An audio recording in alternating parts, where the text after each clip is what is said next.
We are absolutely seeing a big dip. Turns out when you attack our neighbors in Canada and Mexico, and they have a way to attack as well, they stop coming to America, and they stop coming to Las Vegas in particular. We've seen a double-digit drop in tourism. These tariffs have decimated our economy. We add gas prices to it now. Who's going to drive from Cali to Vegas when gas is $6 a gallon right now? Right? We are seeing a confluence of bad decision making, a confluence of cruelty, and a confluence of cowardice.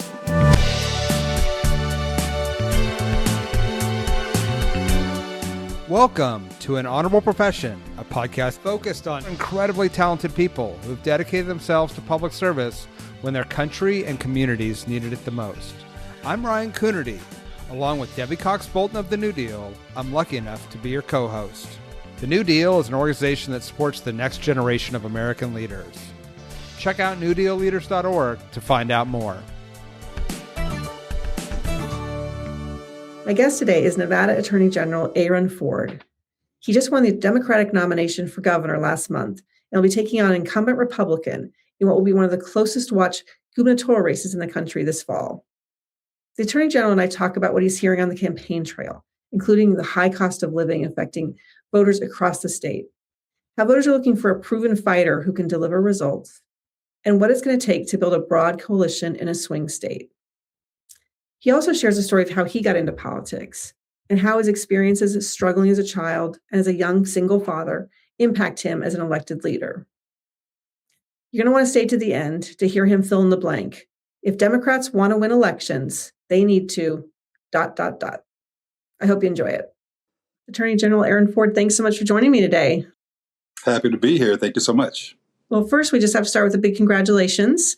Winning the primary. We were just saying 3 weeks ago, we think. How are you feeling? Feeling great. I've been smiling for 3 weeks now, right? I mean, it's been it's been great to have the primary behind us and being able to focus on the general. We got some work to do, and we've not let moss grow under our feet. We've hit the ground running, continuing to talk to folks, to hear about how this crisis, this cost crisis, is affecting everybody. So we're looking forward to getting to work. Yeah, absolutely. Well, let's talk about that, what you're hearing on the ground as you travel to the great state of Nevada. I know you've talked about the economy being a red flag emergency. What are people saying to you about what is kind of most top of mind for them and their struggles right now? Well, first off, let me congratulate you on saying the name of my state correctly. You said I'm Nevada. a Californian. I'm a neighbor. So that's great. That's great. Because I come from a state where pronunciation matters. It is Nevada, not Nevada. But yeah, look, I've been going all around the whole state, and Nevada's in every corner. North, south, east, west, rural, urban, suburban, men, women, black, white, Latino, Asian, Native American, Democrat, Republican, Independent, you name the demographic. They have said to me that this cost of living crisis is crushing them.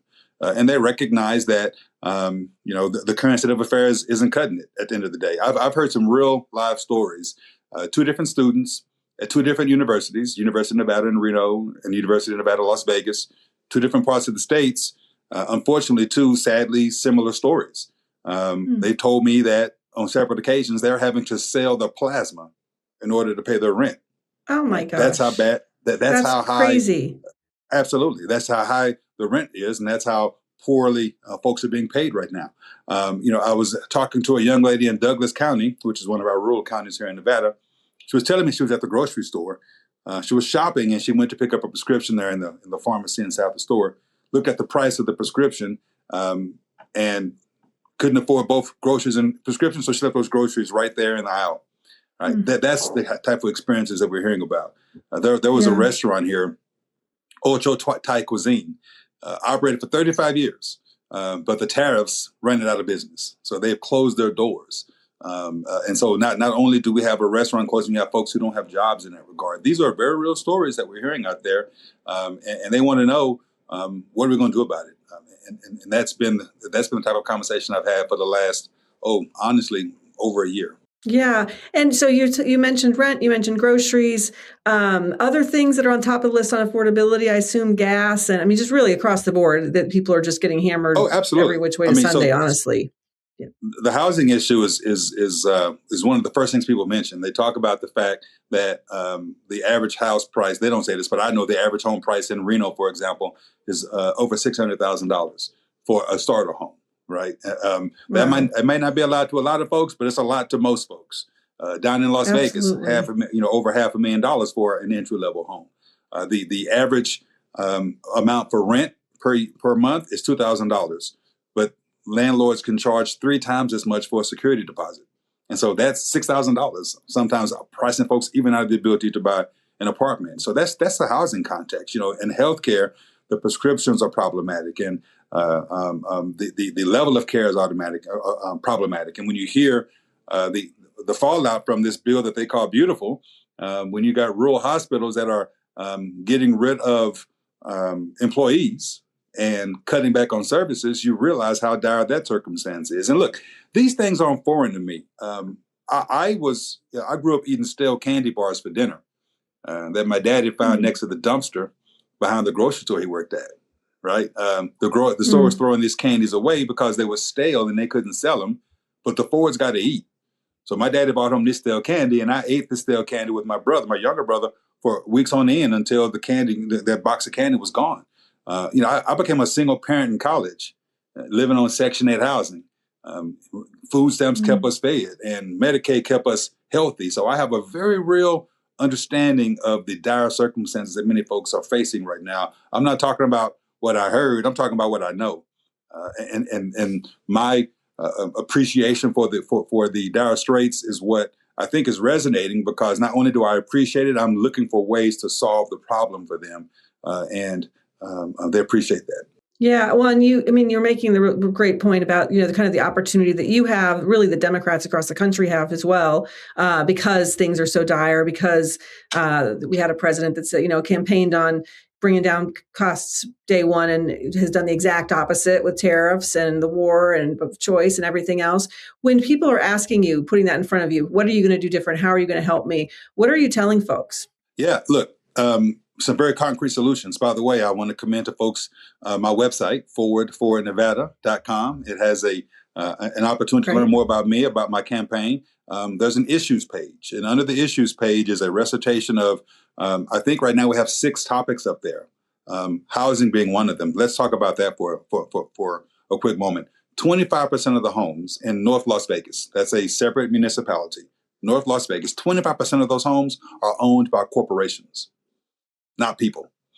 And they are pricing people out of their neighborhoods. You can't compete with someone coming in paying cash when you're trying to get a 30-year mortgage, right? And so what can we do about that? Something that, frankly, the current governor could have done but did not. He vetoed the bill and then killed the next introduction of the bill before it can get to his desk. We're going to limit the number of homes that corporations can buy up out of our state, right? And put the opportunity back into the hands of actual people. Even Donald Trump agrees with me on this. Corporations don't live in homes. People live in homes, right? To be sure, he's sitting on his desk right now. He's holding on to a bill that he won't sign unless you give up your right to vote under the SAVE Act, right? But and it's not too far from what our governor has done, again, which is killed a bill that could have helped folks. That's one thing we're going to do, though. We're going to limit the number of homes that corporations can buy up and freeze up opportunities for people.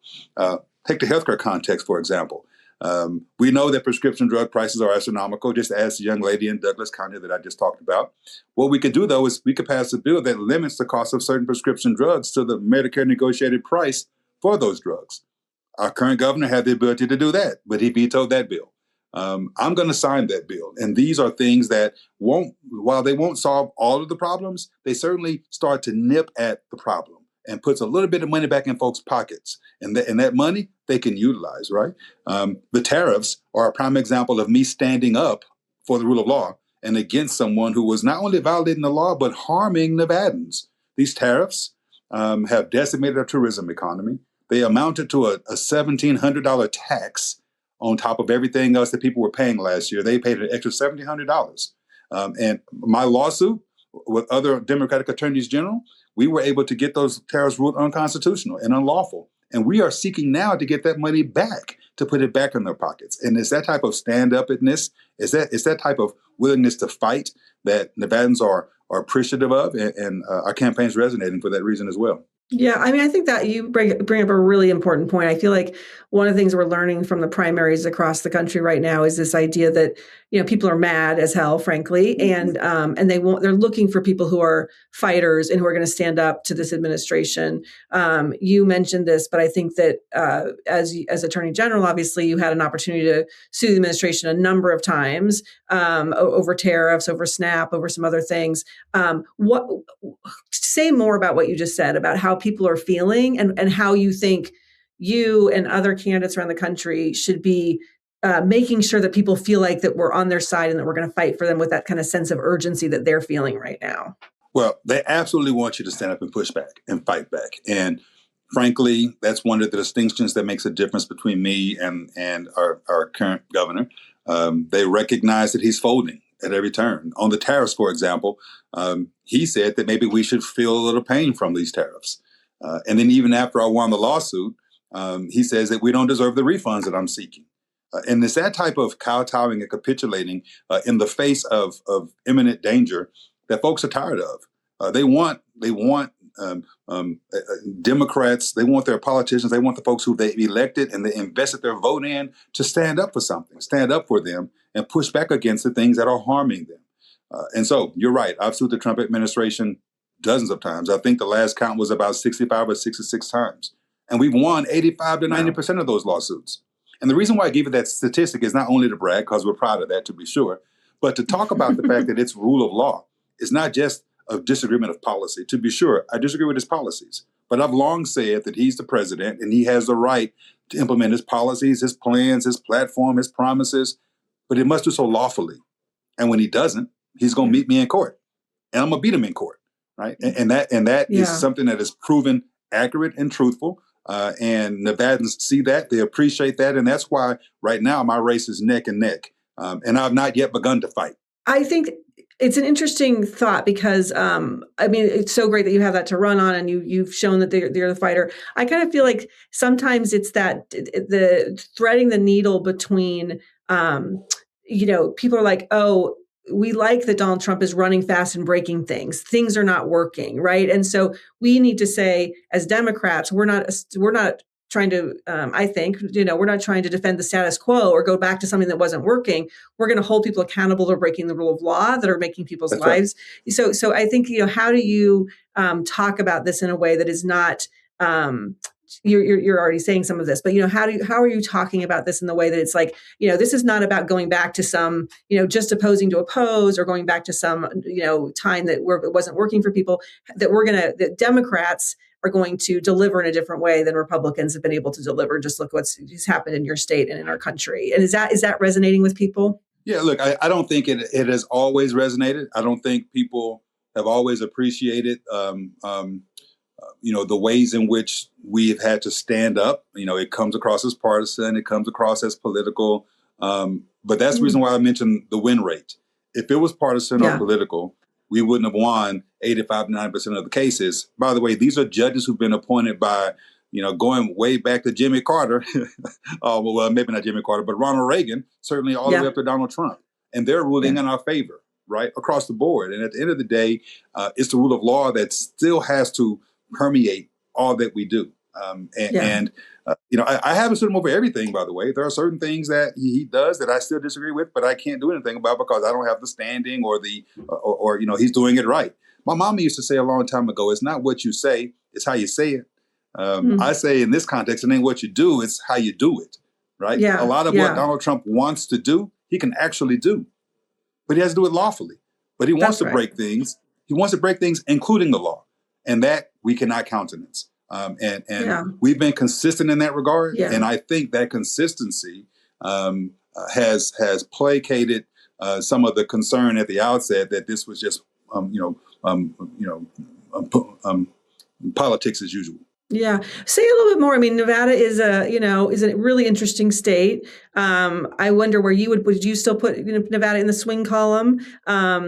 And, you're going to have to win, people who don't agree with you. So I'm curious about kind of how you're going about thinking about that and what others can learn from what you're doing in your state. Well, no, absolutely. We are a swing state. We're a purple state. I used to say we were light blue trying to get to dark blue. No, we're still purple. We're still purple, and as evidenced by the fact that our registration is so very close. I mean, about a third, a little less than a third are Democrats, a little less than a third are Republicans, and about the rest are nonpartisans, right? And that just tells you the nature of our electorate here. You have to appeal to people from all across the spectrum, which is what we were able to do, for example, in my last race for Attorney General. When I ran for re-election, I was the first Democrat in over a decade to win a rural county. I won by more than anybody else running statewide that time. I broke the record in terms of how many raw votes I got in the history of our state for a midterm, right? And I did, and I ran with a cadre of folks that named themselves Republicans for Forward.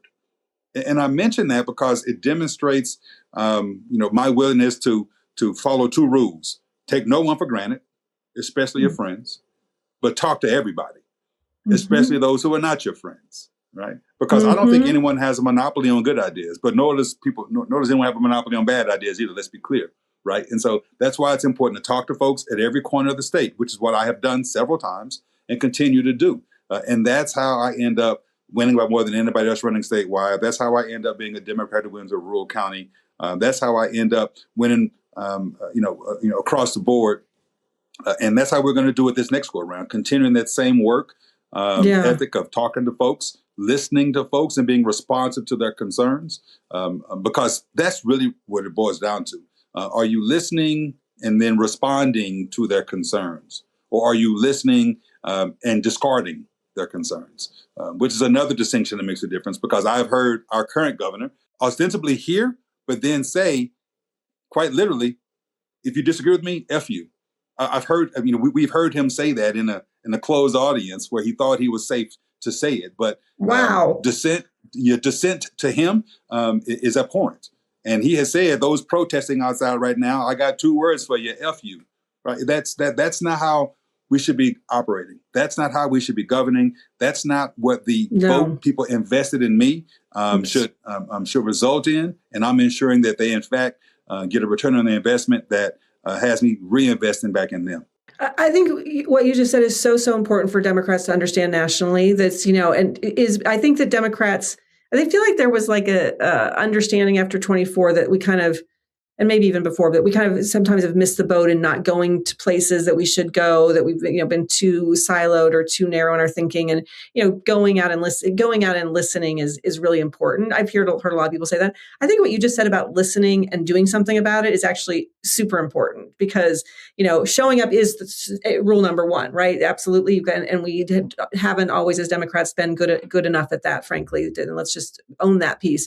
But also, then really listening and incorporating that. So what are you hearing from your rural voters that you think you can, that you're going to be able to say, I'm going to do that better than the current governor is doing right now? Well, believe it or not, the rural voters are telling me showing up is a distinction, because there's West Wendover. I've been out there 3 or 4 times, and a politician said to me that they have invited the current governor several times and he hasn't gone out there once. Right. And that's his bread and butter versus mine. Right. The rural counties. Most folks know that. And so showing up has been important. But they've also been able to tell me what their issues are: infrastructure issues, wanting roads to be, state roads to be better maintained and kept, to help with the educational system out there with schools that are falling down. Right. Being responsive to, efforts to continue to try to diversify their own economy. Hearing that they were concerned about the big bill that they call beautiful and how it was going to affect their hospital system. I was in Battle Mountain. I know that the hospital in Battle Mountain is concerned about losing services under this bill. I was in Boulder City, and I know that down there people are already laid. They've already had to lay off 70 people because of this bill they call beautiful, right? And instead of speaking up, and trying to support these rural communities, they have seen the leadership actually kowtow and capitulate yet again, and say we should be excited about the bill. And my question is, excited about the fact that 100,000 Nevadans are going to lose their Medicaid? No, I don't think so. Especially when I was on Medicaid, and it was a lifeline for me and my son. I know what it's like to not have it, right? So I think these are some of the conversations that I've had. and they've been well received. I think of Nevada. It's helpful to remember just how much rural area you have as well. Yeah, also your state relies on tourism so much, of course, right? Such a touristic economy. And that's a whole other set of issues for people who are reliant on tips and, people coming through, right, whether it's in Vegas or Reno or wherever else. How has that been lately with the tariffs? I know that was like a lot of people were just choosing not to come to the United States at all. Have you seen a real dip? And is that a campaign issue? We have absolutely seen a big dip. Turns out when you attack our neighbors in Canada and Mexico, and that they have a way to attack as well.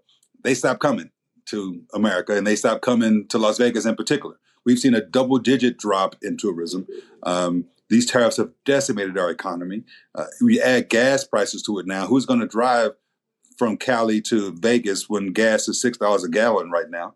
Right? We are seeing a confluence of bad decision making, a confluence of cruelty, and a confluence of cowardice, frankly, that is causing heartache and concern among Nevadans.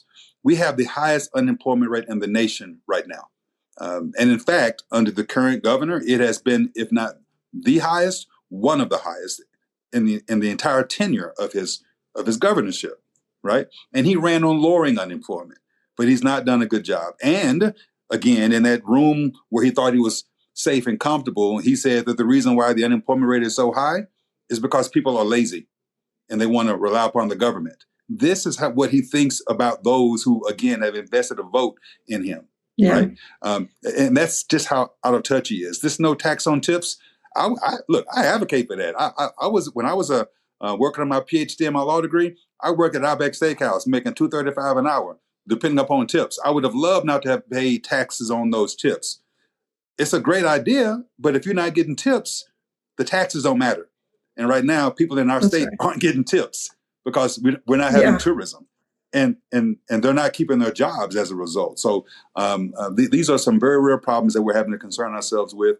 And we need real leadership, someone who's willing to stand up in the face of this onslaught in order to be able to help everyday Nevadans. Yeah.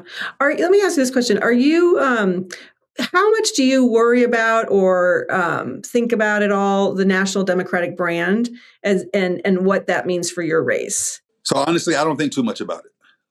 I have been hyper-focused on two things, my state, but also how inextricably intertwined our current circumstances are with what Trump has done.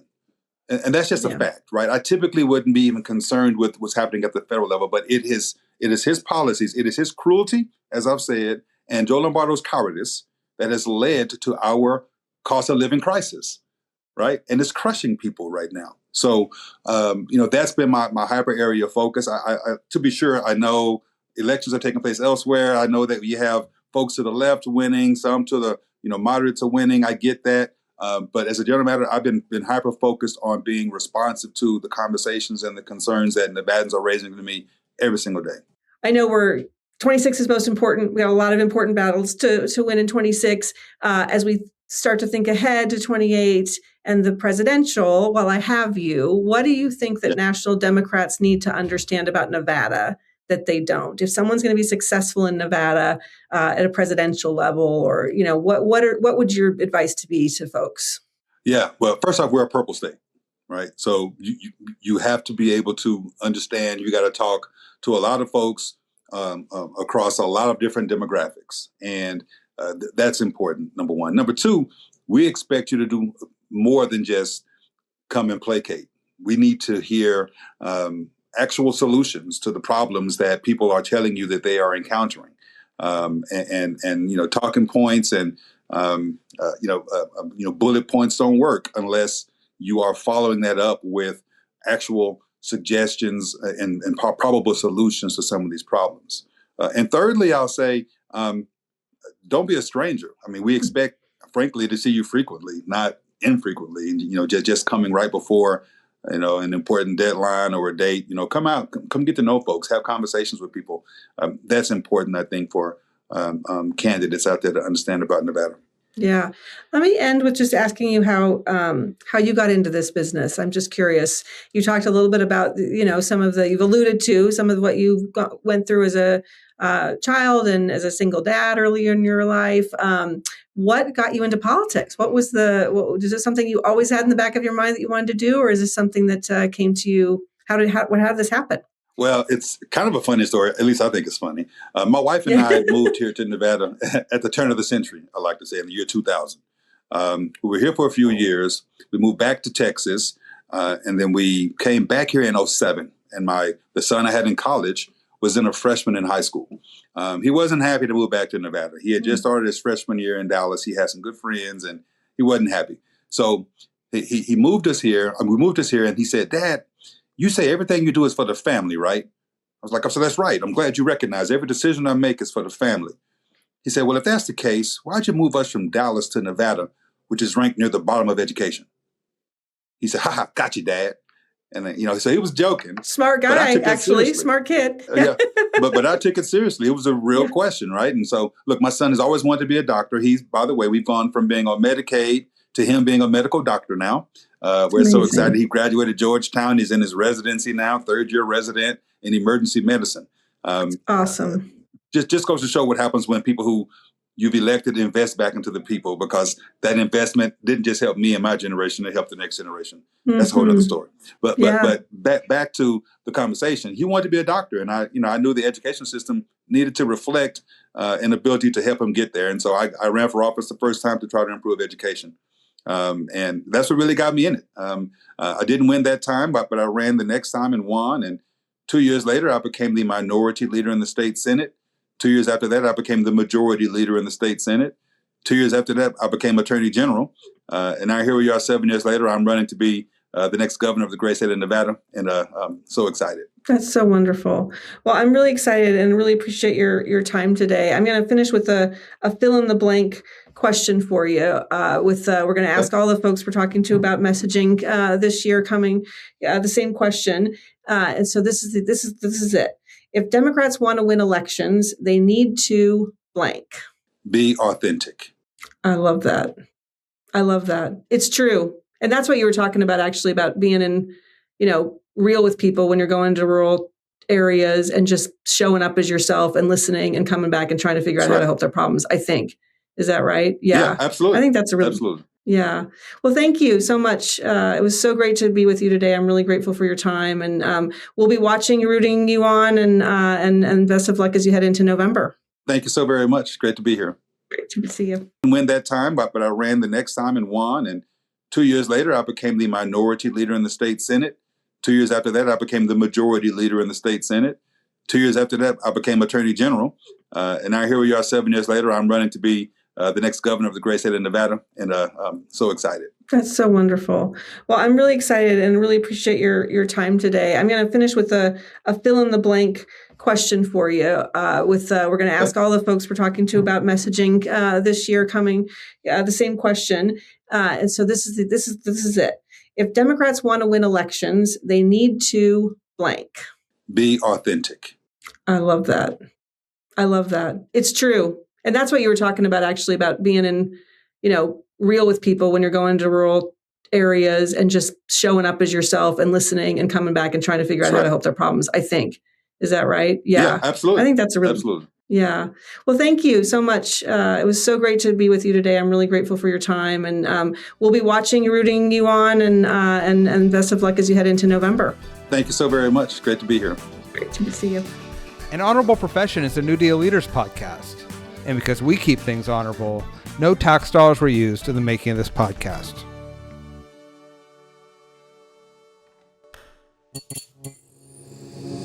This podcast is part of the Democracy Group.